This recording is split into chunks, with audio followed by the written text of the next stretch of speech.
उसकी समीक्षा, उन पर चर्चा हमें आगे के लिए बहुत उपयोगी हो सकती है। आज की इस चर्चा में मुझे भी आपसे काफी कुछ जानने का अवसर मिलेगा, ग्राउंड रियलिटी क्या है उसको समझने का अवसर मिलेगा। आज की चर्चा के निकले पॉइंट्स, आपके सुझाव देश को आगे की रणनीति बनाने में अवश्य मदद करेंगे। साथियों, किसी भी संकट से निपटने के लिए टाइमिंग का बहुत महत्व होता है। सही समय पर लिए गए फैसलों ने देश में कोरोना संक्रमण को नियंत्रित करने में बहुत मदद की है। भविष्य में जब कभी भारत की कोरोना के खिलाफ लड़ाई का अध्ययन होगा तो ये दौर इसलिए भी याद किया जाएगा कि कैसे इस दौरान हमने साथ मिलकर के काम किया, कोऑपरेटिव फेडरलिज्म का सर्वोत्तम उदाहरण प्रस्तुत किया। साथियों, जब कोरोना दुनिया के अनेक देशों में चर्चा का विषय भी नहीं बना था, तब भारत ने इससे निपटने के लिए तैयारियां शुरू कर दी थी, फैसले लेने शुरू कर दिए थे। हमने एक एक भारतीय की जिंदगी को बचाने के लिए दिन रात मेहनत की है। बीते हफ्तों में हजारों की संख्या में हमारे भारतीय भाई बहन विदेश से अपने वतन वापस लौटे हैं। बीते हफ्तों में लाखों की संख्या में प्रवासी श्रमिक अपने अपने गांव पहुंचे हैं। रेल, रोड, एयर, सी सारे मार्ग करीब करीब अब खुल चुके हैं।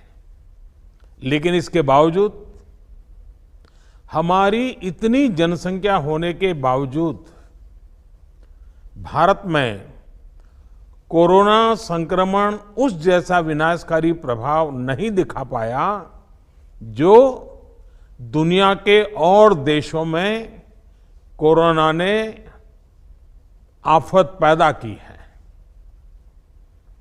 दुनिया के बड़े बड़े एक्सपर्ट्स, हेल्थ के जानकार, लॉकडाउन और भारत के लोगों द्वारा दिखाए गए अनुशासन की आज भारी चर्चा हो रही है। आज भारत में रिकवरी रेट 50% से ऊपर चला गया है। आज भारत दुनिया के उन देशों में अग्रणी है जहां कोरोना संक्रमित मरीजों का जीवन बच रहा है। कोरोना से किसी की भी मृत्यु दुखद है। हमारे लिए किसी एक भारतीय की भी मृत्यु असहज करने देने वाली है। लेकिन ये भी सच है कि आज भारत दुनिया के उन देशों में है जहां कोरोना की वजह से सबसे कम मृत्यु हो रही है। अब अनेक राज्यों के अनुभव आज आत्मविश्वास जगाते हैं कि भारत कोरोना के इस संकट में अपने नुकसान को सीमित करते हुए आगे बढ़ सकता है, अपनी अर्थव्यवस्था को तेजी से संभाल सकता है। साथियों, बीते 2 हफ्ते के अनलॉक 1 ने हमें एक बड़ा सबक ये भी दिया है कि अगर हम नियमों का पालन करते रहें, सारे दिशा निर्देशों को मानते रहे, तो कोरोना संकट से भारत को कम से कम नुकसान होगा। इसलिए मास्क या फेस कवर, उस पर बहुत ज्यादा जोर देना अनिवार्य है, आवश्यक है। बिना मास्क या फेस कवर के घर से बाहर निकलने की अभी कल्पना करना भी सही नहीं है। ये जितना खुद उस व्यक्ति के लिए खतरनाक है, उतना ही उसके आसपास के लोगों के लिए भी। इसलिए 2 गज की दूरी का हमारा मंत्र हो, दिन में कई बार 20-20 सेकंड के लिए साबुन से हाथ धोने की बात हो, सैनिटाइजर का इस्तेमाल हो, ये सभी बहुत गंभीरता से किए जाने चाहिए। खुद की सुरक्षा के लिए, परिवार की सुरक्षा के लिए, विशेषकर घर के बच्चों और बुजुर्गों की सुरक्षा के लिए ये बहुत जरूरी है।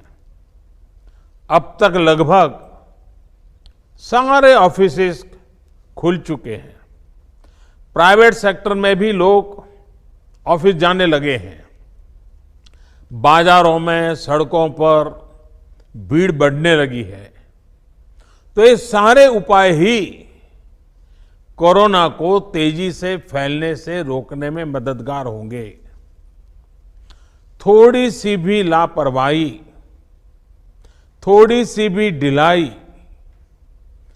अनुशासन में कमी कोरोना के खिलाफ हम सभी की लड़ाई को कमजोर करेगा।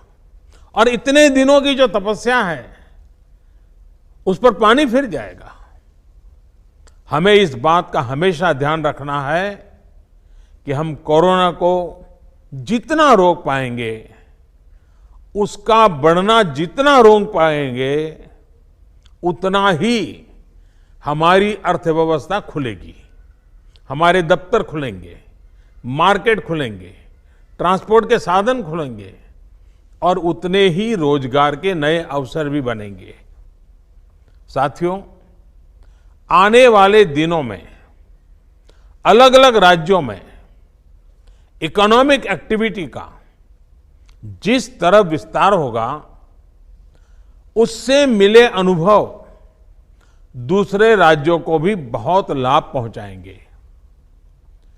बीते कुछ हफ्तों के प्रयासों से हमारी अर्थव्यवस्था में ग्रीन शूट्स दिखने लगे हैं।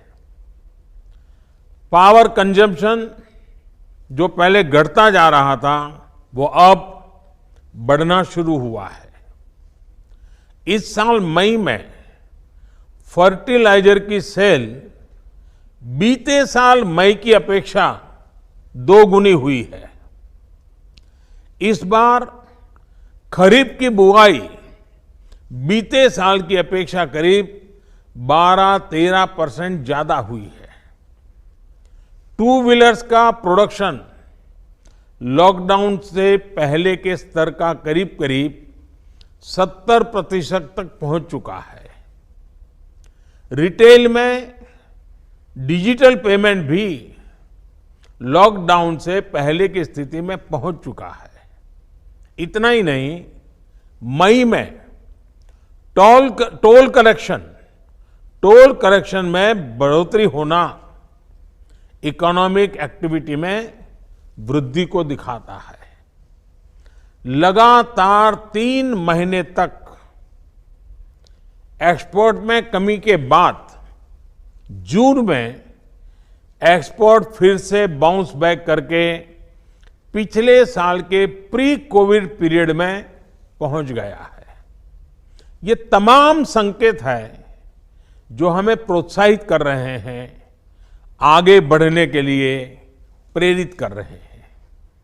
साथियों, आप में से अधिकतर राज्यों में एग्रीकल्चर, हॉर्टिकल्चर, फिशरीज और एमएसएमईज का हिस्सा बहुत बड़ा है। आत्मनिर्भर भारत अभियान के तहत बीते कुछ दिनों से इन तमाम सेक्टर्स के लिए अनेक प्रावधान किए गए हैं। एमएसएमईज को सपोर्ट करने के लिए अनेक फैसले हाल में लिए गए हैं। समयबद्ध तरीके से एमएसएमईज को बैंक से क्रेडिट दिलाने का प्रयास हो रहा है। 100 करोड़ रुपए तक के टर्नओवर वाले उद्योगों को 20% अतिरिक्त क्रेडिट के ऑटोमेटिक इंक्रीज का लाभ दिया गया है। अगर हम बैंकर्स कमिटीज के माध्यम से ये सुनिश्चित करेंगे कि उद्योगों को तेजी से क्रेडिट मिले तो वो जल्द से जल्द काम शुरू कर पाएंगे, लोगों को रोजगार दे पाएंगे। साथियों, हमारे यहां जो स्मॉलर फैक्ट्रीज हैं उन्हें गाइडेंस की, हैंड होल्डिंग की बड़ी जरूरत है। मुझे पता है आपके नेतृत्व में इस दिशा में काफी काम हो रहा है। ट्रेड और इंडस्ट्री अपनी पुरानी रफ्तार पकड़ सके, इसके लिए वैल्यू चेंज पर भी हमें मिलकर काम करना होगा। राज्यों में जहां कहीं भी स्पेसिफिक इकोनॉमिक एक्टिविटी पॉइंट्स हैं, वहां 24 घंटे काम हो, सामानों की लोडिंग अनलोडिंग तेजी से हो, एक शहर से दूसरे शहर तक सामान जाने में स्थानीय स्तर पर किसी तरह की दिक्कत ना हो, तो इकोनॉमिक एक्टिविटी और तेजी से बढ़ेगी। साथियों, किसान के उत्पाद की मार्केटिंग के क्षेत्र में हाल में जो रिफॉर्म्स किए गए हैं, उससे भी किसानों को बहुत लाभ होगा। इससे किसानों को अपनी उपज बेचने के लिए नए विकल्प उपलब्ध होंगे, उनकी आय बढ़ेगी और खराब मौसम के कारण, स्टोरेज के अभाव के कारण उनको जो नुकसान होता था उसे भी हम कम कर पाएंगे। जब किसान की आय बढ़ेगी तो निश्चित रूप से डिमांड भी बढ़ेगी और राज्य की अर्थव्यवस्था की गति भी बढ़ेगी। विशेष तौर पर नॉर्थ ईस्ट और हमारे आदिवासी इलाकों में फार्मिंग और हॉर्टिकल्चर, इसके लिए अनेक अवसर बनने वाले हैं। ऑर्गेनिक प्रोडक्ट्स हो, बाम्बू प्रोडक्ट्स हो, दूसरे ट्राइबल प्रोडक्ट्स हो, उनके लिए नए मार्केट का द्वार खुलने वाला है।